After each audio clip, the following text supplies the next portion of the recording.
Yesu Kristu. Amen. Ngibingelela uPastor Zulu nefamily yakhe engekho phakathi kwethu. Amen. Bathandekayo. Ngibingelela babashangasi be-Angel of the House. Amen. Bathandekayo. Nomama eKapa. Siyabonga khona baba phakathi leadership la ekhaya. Amen. Bathandekayo. And all the protocol observed. Amen. Bathandekayo. Nawe ngiyabingelela. Inkosi yomusa manje.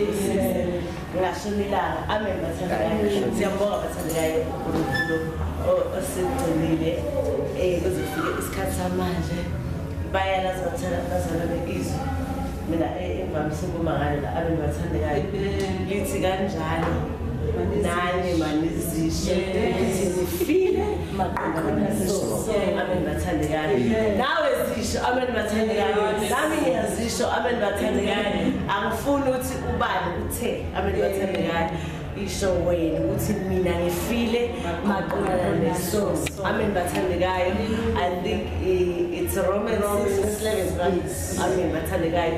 Kanjalo nawe mawuzisho ukuthi ufile maqondana nesono. Amen. Bathandekayo.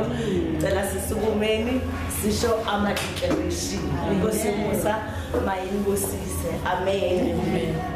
I declare that our God is our guidance. I declare that our God is our guidance. We have wisdom. Behave strength. Our minister are marked by the seven anointing. Our ministers are marked by the seven anointing of the Holy Spirit. The fruit of trust. The unity of Christ's body. The advancement of His kingdom. Our families are blessed. And protected. The star and the angel is a blessing on our church. Our church is a blessing in the community. This is our declaration.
Amen.